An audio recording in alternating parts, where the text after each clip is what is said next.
Hey everyone, Peter here with the episode number 22 of All Jiu-Jitsu Business Podcast. Our today's guest is Chris Davis. He's one of the co-founders of Coacha, a UK-based gym management system. At just £25 per month is definitely one of the most affordable gym management systems, especially for smaller clubs.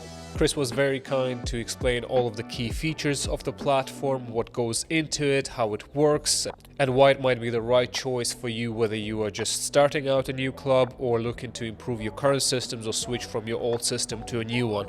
I hope you find this episode useful and enjoy the listen. Chris, welcome to All Jiu-Jitsu Podcast. Thanks very much for joining me here. Well, thank you for inviting me onto your podcast. I'm looking forward to it.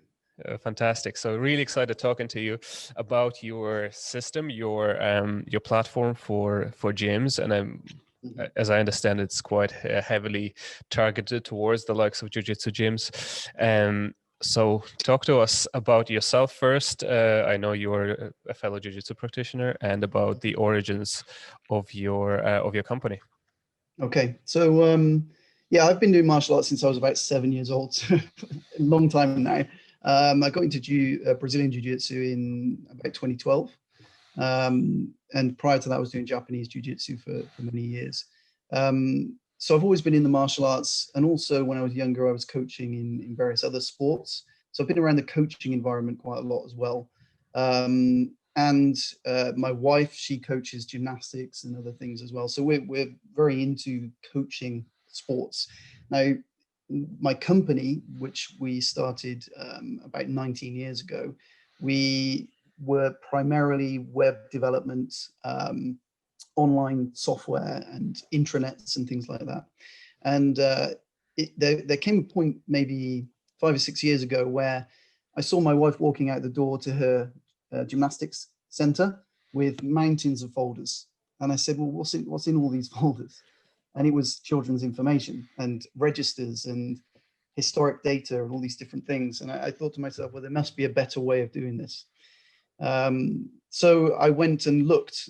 My history is in web development, so I thought there must be some suitable things out there that can help my wife, and went looking for them. But most of the things that I found were for large gyms, so commercial gyms like Nuffield or big commercial sort of gym centers.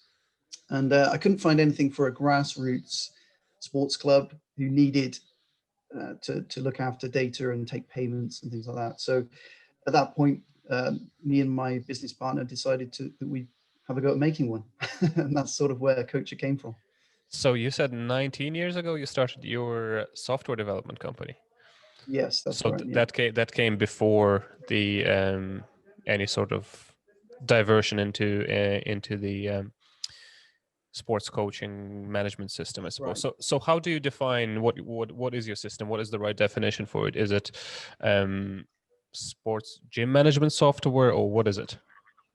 It's sports club management software, basically, but we do have a wide variety of different organizations that use the software. So for instance, we have church groups who use it to manage their members, and community groups and dance schools. And it's not specific to sports per se. It's a piece of software that will allow you to manage your people in a specific way. But sports club management software is sort of how we optimize for telling people about it. And I think that describes it well.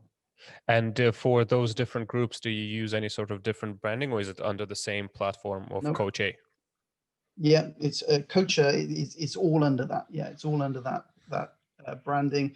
But we do have specific sort of sales pages and things like that help people understand how it can be beneficial to them. Okay, so can you please summarize kind of the main features, I suppose, as to almost like a sales pitch? I suppose you have some form of a script or something that you sell me your platform, please. So what does it do for me? So I'm an academy owner, so. Yeah, indeed. So we built Coacha to fulfill a specific set of requirements, and those requirements we believe are common amongst almost all sports and pastime clubs. So most people will need to manage their member data. They'll need to look after children's information in a safe way.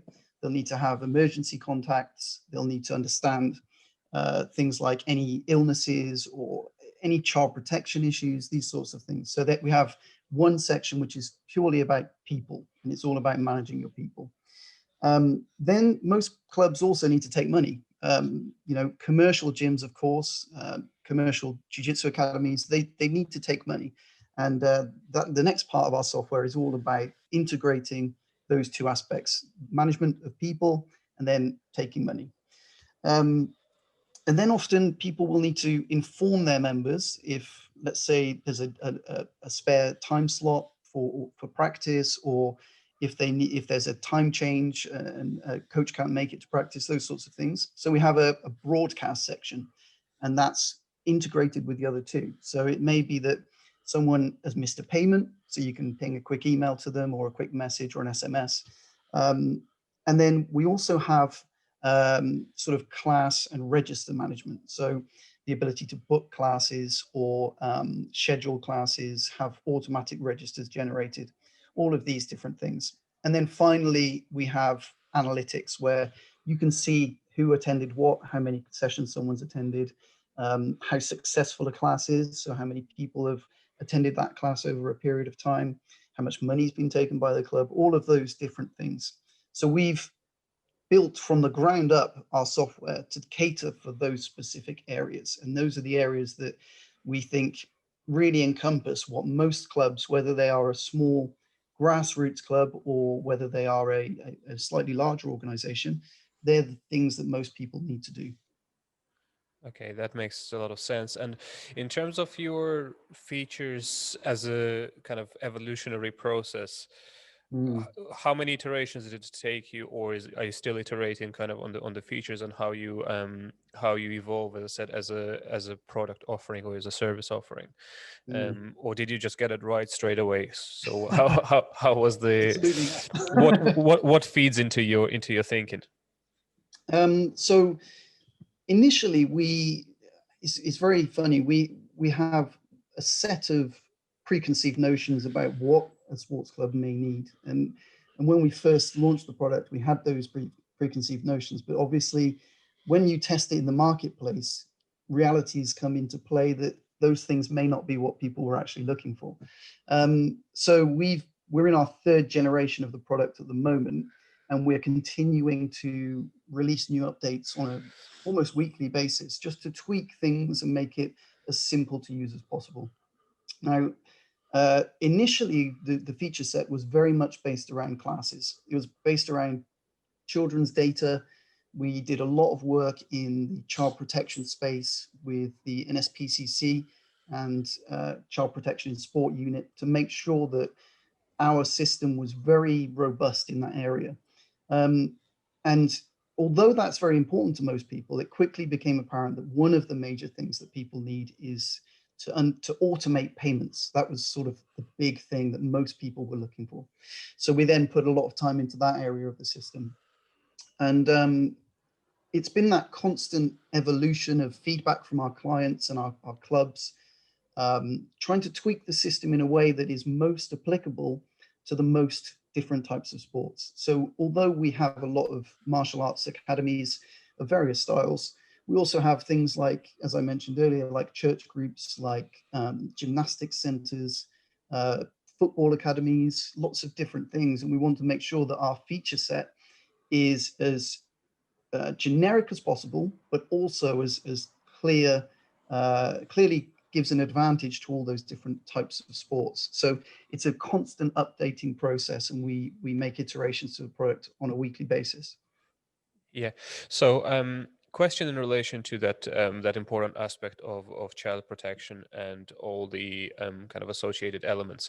So, what exactly does your system contain that makes it so robust in that area? Is it how you store the data, or what is? So, I know there's a lot of policies required. So, when I'm trying to kind of make sure that my own academies, on up to the required level of all the documentation and everything in relation to to the child's child protection, to having kids classes, and so on. I know it's quite a complex area. So, Mhm. what exactly do you have in there that will make my life easier in that area? Yeah.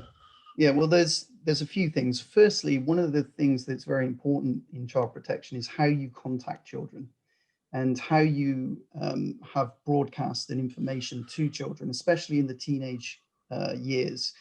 And the Child Protection and Sport Unit from the NSPCC, they actually recommend that there's a minimum of 5 people on a broadcast. So if you send an email to a child, the recommendation is that, that is not the only communication. There are actually other people on that broadcast, so that you can't send an individual child that information. And our system will work all of that out for you. So if you need to send a broadcast to a certain group of children, let's say, it will automatically include the next of kin, and it will also make sure that there are the required number of adults present on that broadcast, which just covers you and makes sure that that broadcast isn't just going to one individual child. So these things are all automated in our system. They make the whole process of contacting children much easier, much more robust, and much more in line with what you should be doing. And also we have things like required waivers. We have automated preference of login for next of kins and parents. So if a child is under 13, for instance, they won't have the option to log into the system. It will only be the next of kin that can do so. Between 13 and 18, there are slightly different rules, but still the next of kin will still have access to that child's data until they turn 18. So in terms of how this system is structured for the academy owner, those safeguards are already in place as part of our system. And of course, we have very robust security measures around our software in terms of our servers and what our developers are doing to secure data. And that's something we take very seriously as well. We actually provide guidelines on things like GDPR, which is very, very important, but many academy owners may not know much about, which is the general data protection regulations and things like that. So we want to take all of those headaches away from an academy owner, and when they use our software, we want them to be confident that they don't have to worry about those sorts of things, that the system is going to take care of it for them. That's fantastic. And as I said, I spent a good few hours trying to sort all my things. But and do you provide like policy templates and waiver templates and things like this, or was it something? Is it something that the academy owners would need to look after themselves? We don't supply those simply because of the breadth of types of sports that Okay. we work with. So, for instance, in gymnastics, there's a very high focus on photography waivers, not photographing children when they're practicing and things like that, which may not be relevant in other sports. So although we provide the framework for you to upload your documents and for them to need to be accepted and things like that, we don't actually provide those ourselves. We normally recommend to clubs that do ask us that they go to their NGB and get their view on the correct templates that they will need. That makes a lot of sense. Yeah, and then after your initial answer kind of addressed that issue. Like you're addressing too many different sports bodies, and yeah, it wouldn't make sense just to have a single template for all those, because Absolutely, yeah. different rules are clearly applicable to different things. And for jiu-jitsu in the UK, obviously there's the UK BJJ Association. In Ireland, Mhm. unfortunately, we don't have a national governing body, but we have other kind of related governing bodies such as wrestling and judo associations and stuff. Yeah. So we could leverage potentially some of those um, information from those bodies. But yeah, Absolutely. that makes a lot of sense. And as far as the jiu-jitsu clubs are concerned, do you have many on board so far? I know. So Yeah. the reason I contacted you in the first place is one of the kind of friendly jiu-jitsu clubs. One of the academy owners, he suggested, because he's using your system. So how many do you have on board at the moment? I think we are roughly around 30 or 40 jiu-jitsu specific gyms. But we do have many different martial arts clubs, from karate clubs and we even have Tai Chi schools and things like that, and MMA gyms. So although, we've got maybe 30 or so jiu-jitsu academies that are specifically jiu-jitsu, we also have quite a wide range of different martial arts academies. And from a business perspective, many of them run on a very similar sort of template anyway. Yeah. And it's, I suppose it's mostly the UK. Yes, at the moment we are available in the EU, in North America, Canada, and Australia as well. We've launched into all those areas. That's something that we're looking to increase this year. Is one of our big goals, is to start to push the product into those marketplaces, and start to work on those areas. So in the last couple of years, so there's obviously two big kind of macro developments. One is Brexit, and then the second one, Mhm. obviously, the whole COVID situation. Any changes that were that affected your system that were dictated by those events? From a development point of view, there was quite a few changes that we made rapidly for COVID specific reasons. Things like virtual classes, which became a big focus for a lot of clubs, where they're using Zoom to teach classes to especially their children. This is something that we implemented into our system earlier in 2020, in order to cater for that new requirement. It's something that we had never thought about. We weren't thinking that would be something that we would do, but it needs must, and many of our clubs were screaming out for that. So we implemented that very quickly. From a Brexit side of things, the system is built with GDPR in mind, which is of course an EU-based regulation, but that regulation we've investigated around the world, and it is the gold standard, really. So it does translate across multiple markets, and us being GDPR compliant and everything being in place there really does help us in those other markets anyway. But certainly COVID has seen a problem for many clubs. We've put out a lot of guidance on how clubs can potentially help to retain some of their members during that time, and hopefully, as things start to come back out of the COVID problem, then clubs will continue to take up our service, and we can get them back on track. So when you say the online classes, is there any form of integration with Zoom where you can schedule a session and it automatically generates a link or something like this, or what are we talking about here? So what we have at the moment is it's sort of bolted into our registers system and our recurring class system. And what you can do is, one of the things we found is that some academies are using Teams, some are using Zoom, some are using Facebook Live, lots of different ways that academies are putting on virtual classes. And we wanted to cater for them all. So what we've done is create a system where you can set up a recurring virtual class, which will send out reminders to members, and you can add a custom link in there. So it could be a Facebook link, a Zoom link, a Teams link, and that link will get sent out to the members when you schedule the class, and then 15 minutes before its start time. So it's not particularly an integration in the classic sense, but it does provide them with a robust way of sending out the links and then sending reminders automatically. And you can schedule those into the future. So if it's at the same time every week, that reminder will go out 15 minutes before the class every week. And then that's the way that we thought was best to handle that virtual class problem. Okay, makes sense. Let's talk a little bit about the kind of user experience on both sides. So one side is the administrator, which is Mm-hmm. in a lot of cases the owner of the academy, maybe designated Yep. administrator, and on the other side, obviously the clients of the establishment Yep. that need to book their classes and so on. So are they all operate within the same space, or are they kind of different domains, or how does this work? Yeah. So we have one login page basically, and we have roles assigned to different users. And we have the admin level role, which is the club owner or designated admins. So some clubs will have a treasurer and different people who need that access.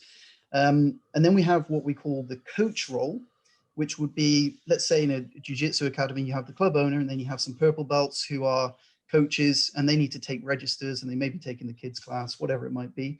And that's a different role. So that has a slightly less functionality associated with it. They will be able to see the registers, take the classes, see next of kin and emergency contact data, things like that, but they won't see any of the money information, let's say, that the club is taking. So that separates them out a little bit.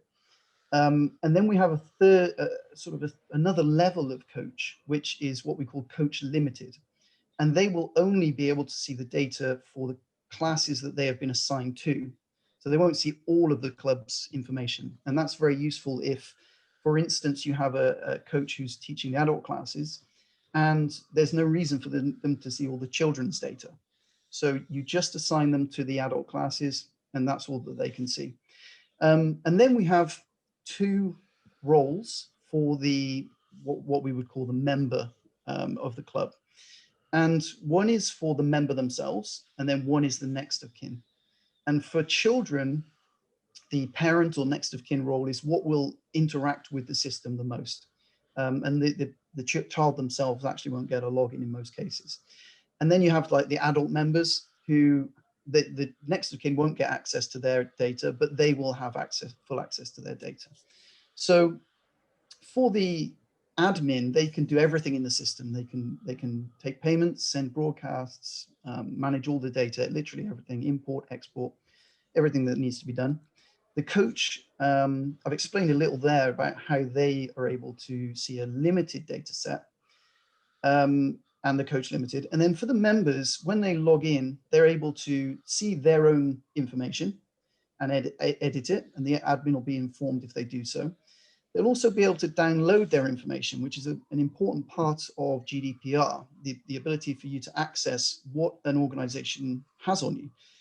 So they can download their information. They can see a club calendar of all the classes that are open to them and book classes and things like that. They can pay the club and they can see what we call the club notice board, which is a little system that we've put in place where the administrator can create a little note, put it on the club notice board, and then when the member logs in, they can see that note. So that's quite a good sort of way of contacting your members and informing all of your members at once without having to send an email or a text. And all of these roles also have access to our iOS and Android apps, which are sort of stripped down versions of our main desktop software, the main sort of browser software, I should say.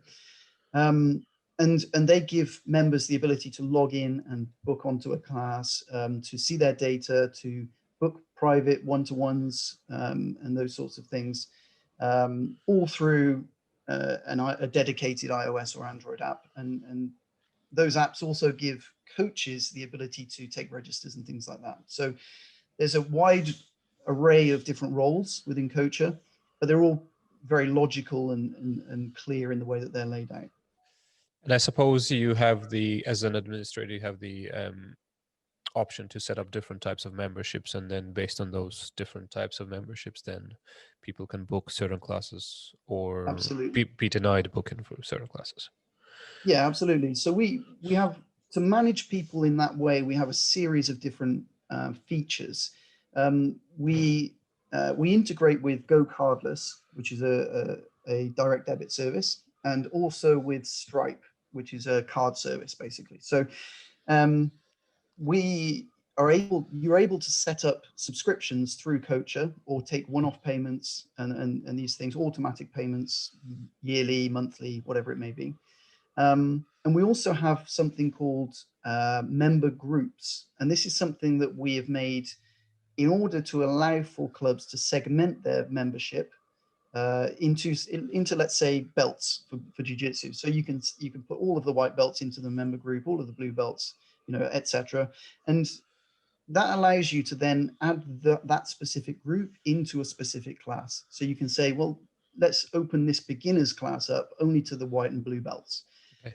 Whereas you may have an advanced class which is open to purple belts and above, something like that, and you can segment your class in that way, and that will reflect in what the end user is able to book.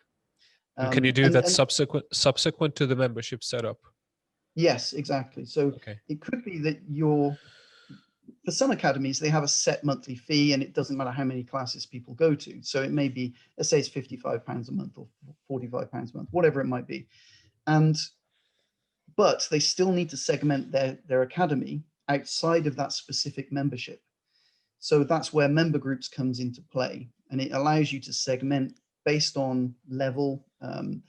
Like we use it a lot for beginners. So we have a beginners system where they come in for 12 weeks and they do a beginners course, and we put them all into a group, and then we can send updates and messages and things directly to that specific group without bothering the brown belts, if that makes sense.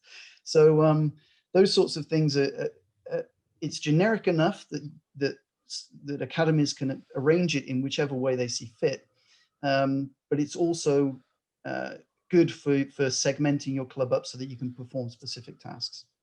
Yeah. And kind of going a little bit deeper on the payment system. So obviously you take in the Stripe integration and Go Cardless. So they're probably the two most, well, Stripe basically covers most of the ground, I suppose. Then Go Cardless, as I understand it, is a little bit with the direct debit and the way it's arranged is probably less fees, transaction fees for That's right. Administrator, for the owner. Mm-hmm. Do you support different currencies? I suppose you don't have any, or if you're trying to expand into all these different areas, I assume you're going far beyond just the GBP. That's right. Yeah. So in all of the worldwide versions of Coacha, they're native currency. So in the US, it's dollars. For you guys, it would be I'm not sure what it'd be. Would Euros, it yeah. be euros? Yeah, yeah. And so all of our individual uh, sort of regions have their native currency, and the big thing that we wanted to achieve with Go Cardless and Stripe is the Go Cardless means that you don't get things like cards failing because they've been renewed or something like that. So it means that if you're going to do recurring subscription payment, sometimes Go Cardless will be a better option than Stripe because it will be a direct debit. It'll come straight out of the bank account, and they will have to sort of manually try to cancel that. Whereas with a card recurring payment, if the card expires or whatever, you're going to miss that payment initially, and then there'll be a manual process there to have to go in and get the member to resubscribe, all those different things. But conversely, Go Cardless takes longer to take a one-off payment. So Stripe is card, so it's quite quick. So we wanted to cater for both of those eventualities there, and of course, because we're in these different regions, we do need those multiple currencies as well. Okay. And what about so you touched on the failing payments. So I know just in my experience running the academy, sometimes so we used a couple of different systems, and one of them, the first one we used for a while, it was actually trying to charge that card over and over again until it like fails for the 3 or 4 times, and then it would stop and say, now your membership is cancelled. And especially now with a lot of almost like disposable cards like Revolut, you can have virtual cards and stuff. So most people will set up their memberships on the likes of a Revolut card, which is basically disposable. And we had cases where people would use it, like rather than contacted me and said, hey, even though I don't have any contracts in my academy, that's kind of my philosophy. I don't want to tie anybody to a contract, even though, as I said, there's an argument for why it could make sense and to have like a 6 or 12 months contract. It's just not what I do personally. So, but people would, rather than contact me, maybe sometimes people feel it's a bit of an awkward conversation or something, they would just let their payment fail and just assume that's the cancellation of their membership. Sometimes the card gets lost or something, and then it's a hard stop. So I have almost like a complaint on both sides. It's like, why are you trying to charge my card if if it failed was like, well, because you didn't cancel your membership. Yeah. Or second one is like, why don't you charge me because I'm Mm. still a member? It's like, well, your card has failed, so there's Yeah. nothing Yeah. I can do about it. But what about the membership, control of your membership? As a member, can I cancel? Do I have access to cancel my membership, or do I have to contact the administrator to cancel the membership? Yeah. So when we do reauthorize through GoCardless and Stripe, so we do that. We will reach. There's automations there that are standard in Stripe and GoCardless, and when a club joins us and they've never had Stripe or GoCardless before and they set that up, that automatically happens. So normally it's like 3 payments reattempts, and if they all fail, then you'll be informed as an administrator and you can act on that. From the end user member point of view, they would need to contact the administrator to get to cancel a subscription. That's not available in our login.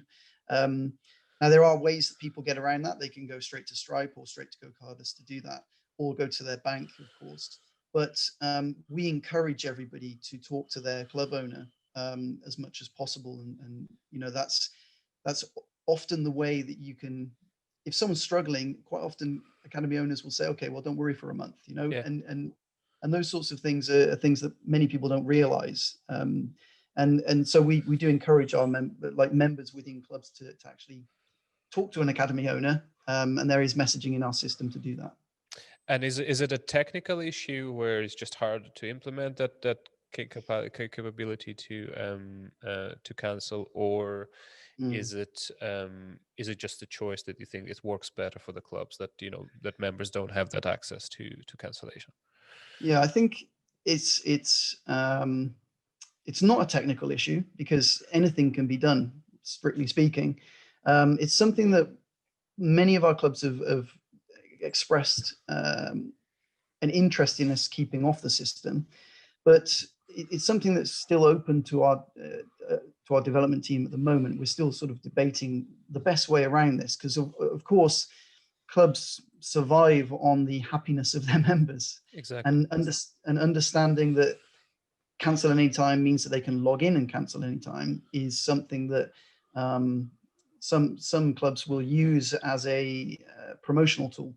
So it is something that we still have on the cards, but it's just not implemented at this stage. Yeah. So in my kind of personal experience, so my current system, uh, second, something's beeping. In my current system, I have the capacity. Sorry, I have an option where people can go in and cancel Mm. their membership. So that's been kind of active for the last several months, and it works better for me because I said the way I run my academy, I never hold anybody. So, Yeah, but I asked the courtesy notice of at least a few days before your payment goes off. yeah, of Okay. course.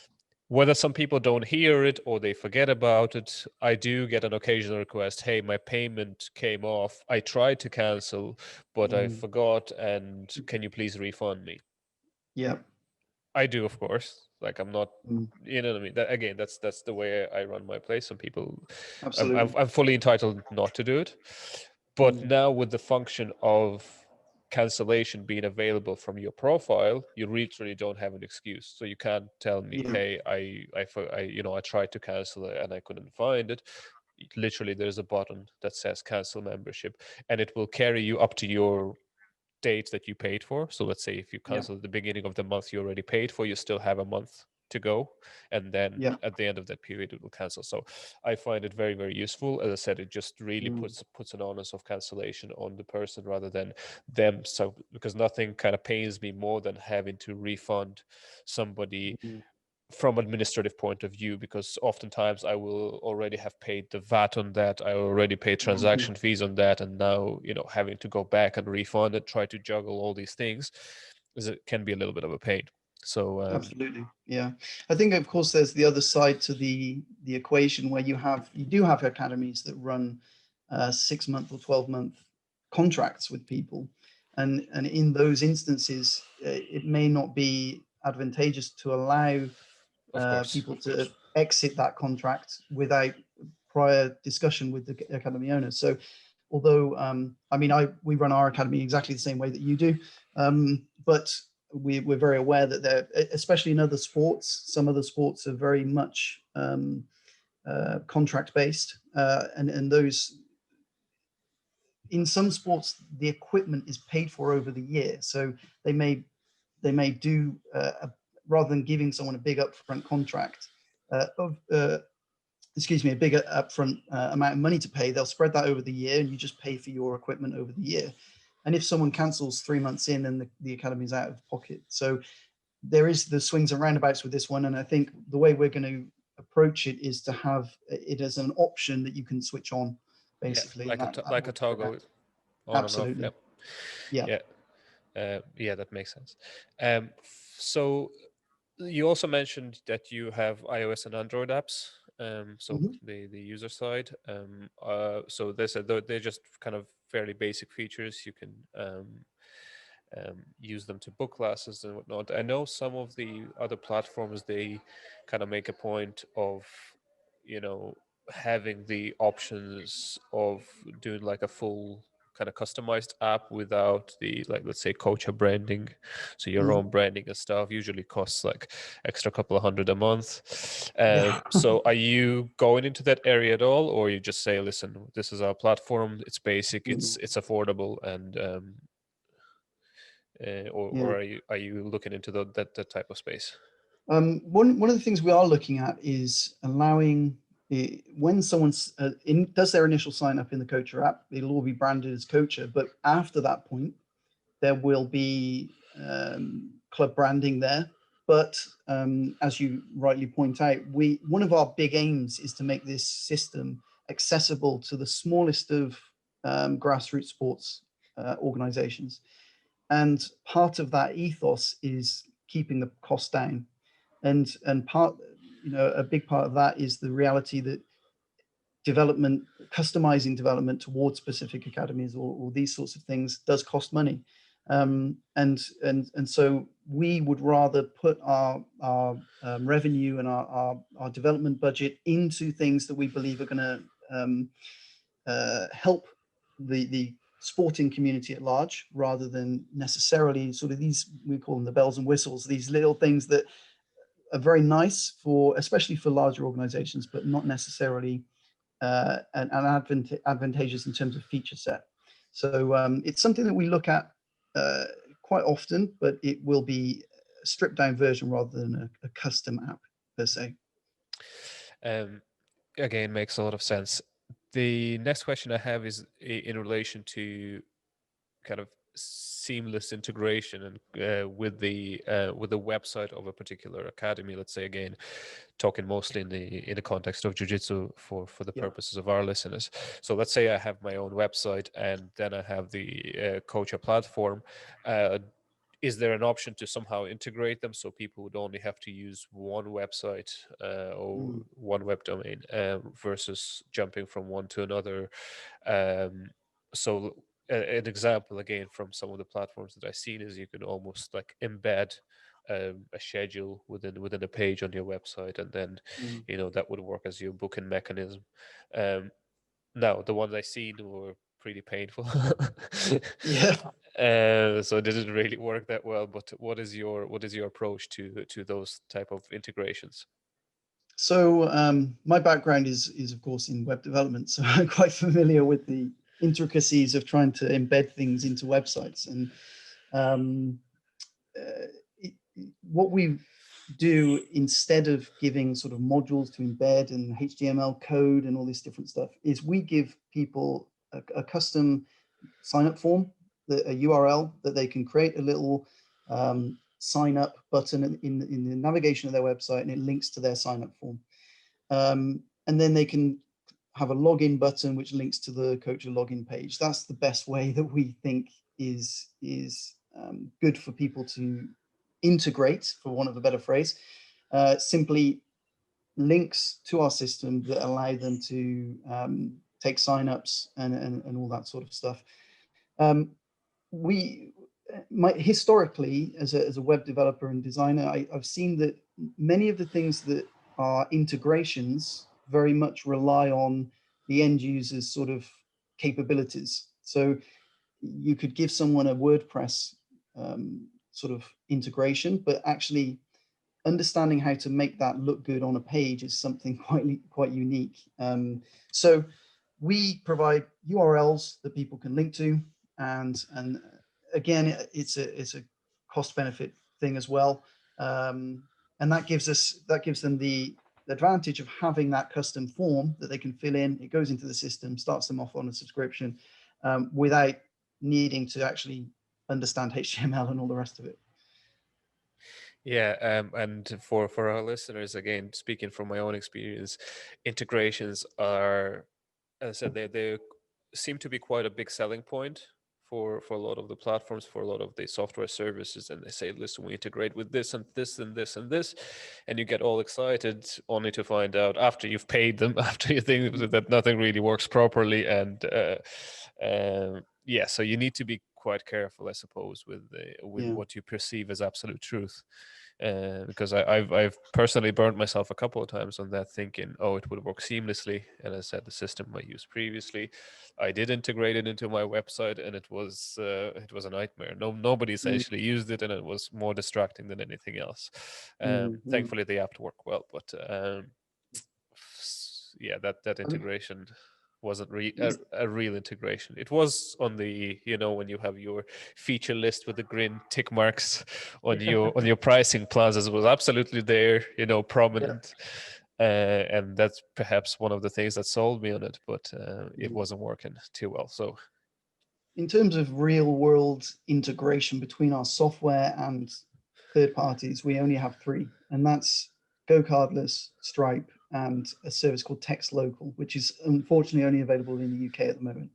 And those integrations are literally one click to set up. So one of our mantras is to keep our system as simple as it can possibly be, whilst being as powerful as possible. And we recognize that most academy owners are not software developers or web developers. They need to be able to do things that save them time. We don't want them to be spending more time using our system than they would be using a pen and paper and a cash tin. So all of the integration stuff that we implement, and there are things on the horizon for things like QuickBooks or Xero accountancy software type integrations. They're all as one click as they can be. And that's a big and important part of how we develop Coacha, to make it simple and easy to use, even when you're looking at third parties and things like that. yeah, and I think it's a very much a sensible approach.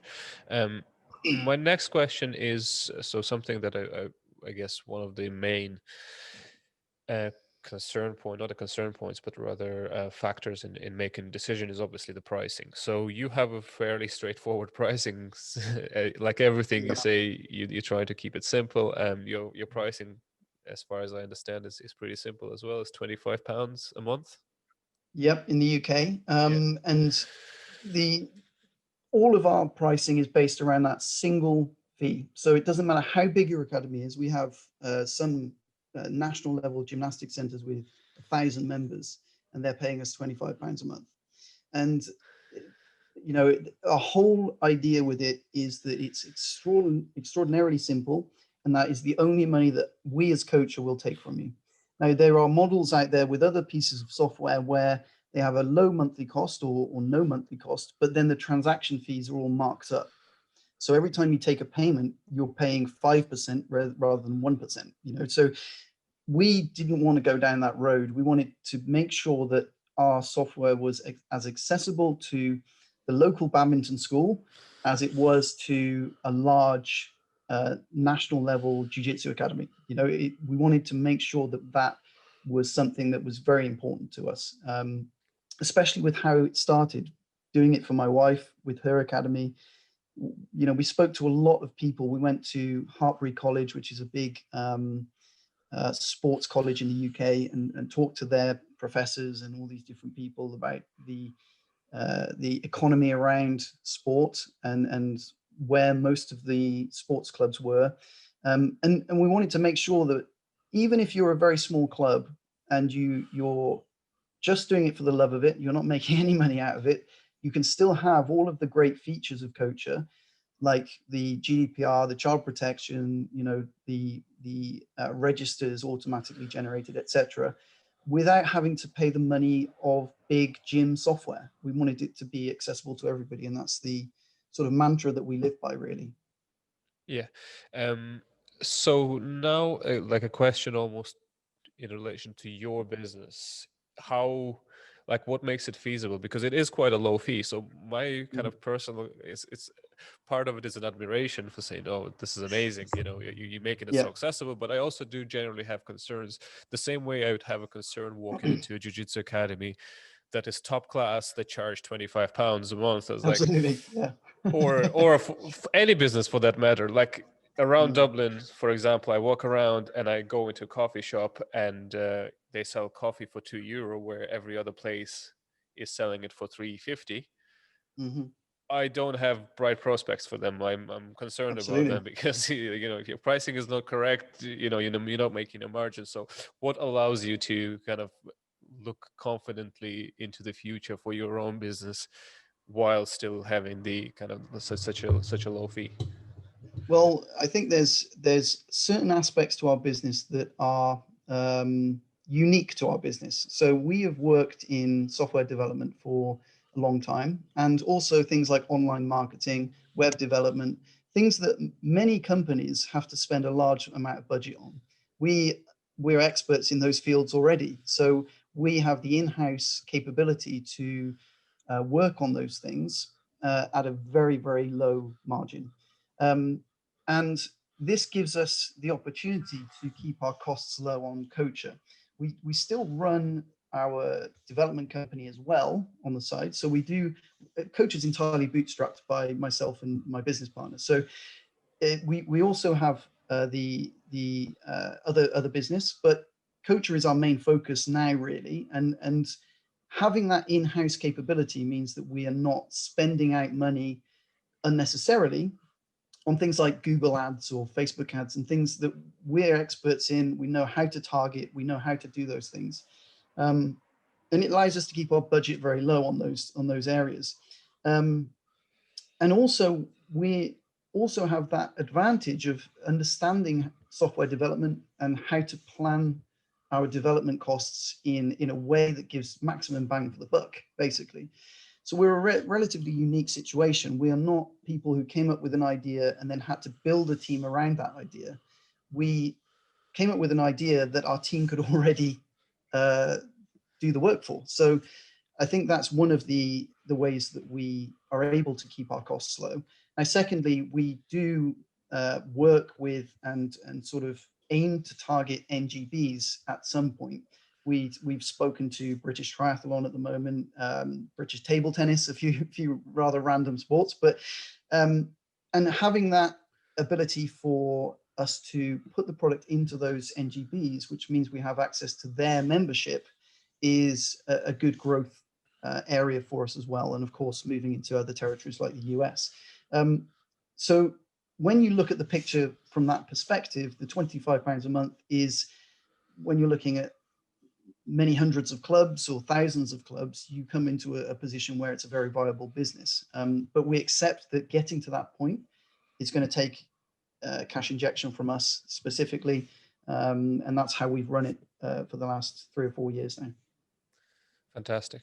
No, as I said, it's the fact that the idea fit within your existing structure. It's an Yeah. incredible advantage. I'm pretty sure there's a lot of people listening to this. Everybody has some form of ideas, and then they inevitably just stumble into the big, massive wall of not actually having the skills themselves to execute it, or obviously you can put around the team, but that does require a lot of engineering, not engineering, literally engineering, but in terms of the engineering of the team and the Yeah. capability to develop something like this. And a But lot of money normally.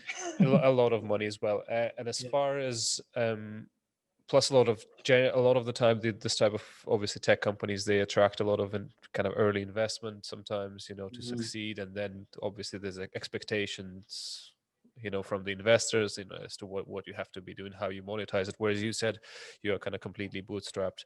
Yeah, So I assume that takes a little bit of pressure of you of making the decisions that you probably wouldn't want to make, because obviously absolutely. there's a little bit of, you said there's a little bit of a kind of nice intentions, let's say, towards the clubs and helping out as well, rather than just Mm. purely let's try to monetize it and make this as profitable as possible. Yeah, of course, we have been approached by investors a few times, and we've always thought that the reward of the cash injection never outweighed the downsides that you rightfully highlight. The fact that you then are beholden to have to make a certain amount of money a month or a year, and you have to sort of adjust your feature set to counter to account for that.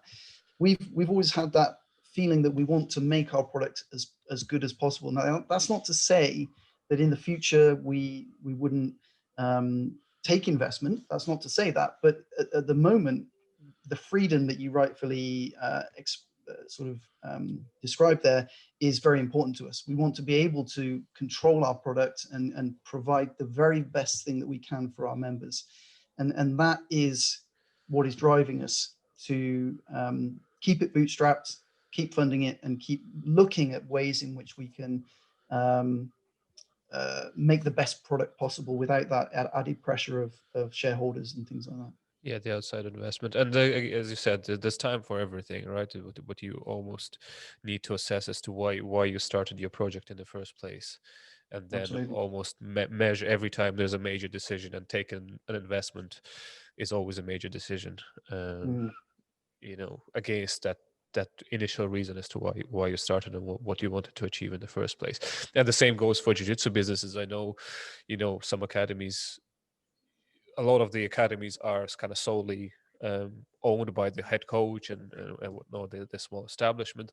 Some decide to go into kind of some big partnership and they'll get an outside investment and mm, stuff. But again, too often it does go pretty sour, unfortunately, yeah, because, and I'm not saying that you shouldn't do that. I'm saying you should just be realistic about what comes with an investment, because nobody just absolutely. gives you money for free. They expect they expect something in return, and those pressures might not always coincide with what you actually trying to achieve, from a kind of Absolutely. almost philosophical point of view, Mm, because especially sports establishment, you're working with kids, you're working with the community. It's quite sensitive, I suppose, to especially when it comes to monetary issues, right?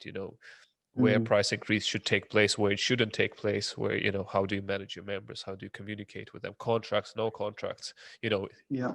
If an investor comes in, do you have an option not having a contract? I'm not sure. Exactly. Yeah, and similarly with us, investors will bring their own plan to make money, and that's we often hear about tech companies getting big investments. We rarely hear about what that investment means for the technology itself and how that alters the product, and does it alter it for good or for ill. And of course, at the moment, WhatsApp is feeling the pressure of that. They're going to update their terms, and they're facing a big backlash. So you, you have to be very careful about how you hand your business over to potential investors. There are, of course, times when that's very applicable. But as you rightfully say, it does hand over some control, and they will want their piece of the pie at some point. Yeah, So, I was listening to now that you mentioned the whole WhatsApp situation. I was listening to a podcast recently about Instagram. Instagram had the same issue when they were yeah. acquired by Facebook. Obviously, a Mm, massive cash injection, and it was a low key update of the terms and conditions. The guys that was supposed to, like, the inventors of Instagram, they were supposed to have the autonomy into running the business even after the acquisition, signed off without looking basically on the terms and mm, condition, new terms that completely drove, like, there was an exodus from Instagram at some point, and they were like, okay, this can't happen again. So yeah, yeah. things like this will happen. As I said, when you're inviting another party, and again, it's not a bad thing. You just need to understand what the small print and the fine print, right? The devil is in the Absolutely, details. absolutely. Yeah, Um, absolutely. yeah, and when you're looking at the whole kind of market, so the kind of the series that I'm trying to kind of push over the next several weeks with All Jiu-Jitsu podcast, and the kind of shorter videos, is just to give an outlook on different platforms and the options that people have when it comes to managing. So basically, I'll consider my mission succeed if I'll convince a few people to go away from just not having a system at all. Hmm. And Yeah. there are still people who think it's just better to collect cash on beginning of the month or something Mm. like this. um but different, I'll give an outlook on different sort of platforms when you're looking at the whole market of this type of management systems. So what is the outlook like? Do you have many competitors? Do you even monitor your Mm. competitors? Maybe some interesting features that you can implement as well, or maybe some things that not to do, and Mm. stuff like this. Yeah, I think the market is growing for sure, and I think that there are certain key competitors in the marketplace that, of course, as a responsible business, we do keep an eye on them. But one of the things that we are keen to do is to keep focus and keep the focus of our product very clear, and we see that certain other products in the marketplace tend to start to dilute their focus a little bit, and that's something we're very keen not to do. So we're really, although we do keep an eye on our competitors, we tend to retain our focus on our key features, our key strategy, and how we're going to implement that. Now, one of the things that you will see in the marketplace is a wide array of pricing. So you'll see some that say that they're free, but then you have big transaction fees. You see some that are a similar price to us, but with transaction fees. Then you see some which are very expensive. So you see, 300, 400 pound software. And they all have their place. And I'm sure that all of them are very good products. We occupy a specific area within that sort of breadth of different pricing. And as I said earlier, our big focus is on making it so that we have the very best product available at basically a no-brainer price. That's sort of our approach to it.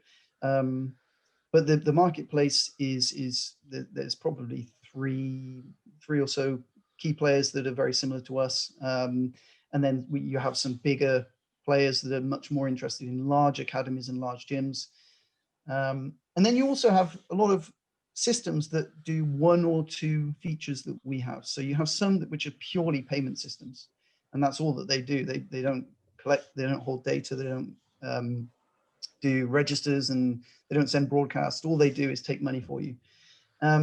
So you can mix and match, and that's an option for clubs. But I think that our aim is to make it simple, and you can just do one thing. You can sign up to one thing, and it does everything for you. That's sort of what we're looking for. And for people to sign up on the system, so it's kind of a similar experience, I guess, for the academy owners, as for the clients on the other side in terms of contracts and payments. Do you have any sort of kind of periodic contracts, or is it on a monthly basis? And you can, let's say somebody tries your system, for a month, it doesn't work for them for whatever reason. Can they kind of can they cancel the payment and just kind of stop using it, or would they have to commit to a particular period? So our system is pay as you go. So it Okay. is monthly, and we have a 14-day free trial period.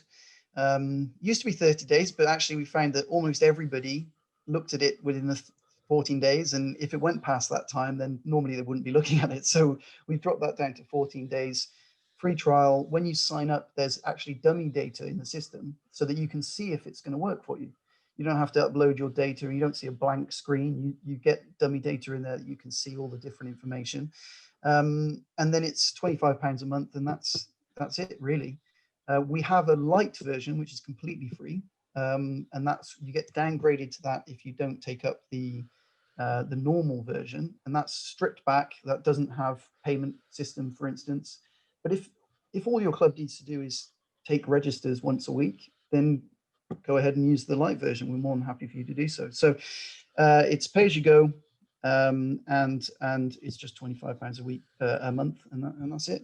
So what we've seen at the moment, especially with COVID, is a lot of people wanting to pause their membership because their clubs aren't open, and they can just log in, cancel, and we retain their data for, I think it's 90 days. We retain their data in the system anyway. So if they want to pause and then reopen in 30 days, they can do so, and all their data will still be sat there. And so on that topic, do members or academy owners have an option to pause the memberships rather than cancel them during this period Yeah. as well? Okay. Yeah, absolutely. Yeah. So again, that was something that came out of COVID. That's not something that we even envisaged Yeah. being a thing. But especially with this current lockdown, the a lot of clubs had to pause memberships very quickly, and a lot of them have done that. And then we've encouraged them to set up things like support your club subscriptions, where Yeah. it's a much reduced fee. It's sort of £5 or £10 a month, and members can sign up to that just to keep the club ticking over, keep the rent coming in, and allow clubs to carry on even if they're not paying their full membership. So that's all been implemented as a result of COVID as well. Yeah, that's brilliant. And again, I think it's quite a prominent feature across the board in the industry. It makes sense. It's, the circumstances, I suppose, dictate. Last couple of questions before I let you go, Chris. So one of the kind of key problems in choosing a system, or maybe sometimes making a decision to switch. Let's say somebody picked a system they've been using for the last couple of years. They've got all their members in there. They've got all this data in there.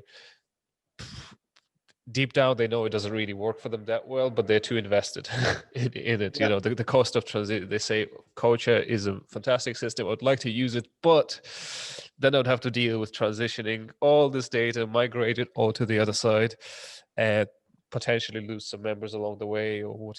So, is there any way that this process could be simplified, I suppose, or is there any assistance with migration from one system to Coacha?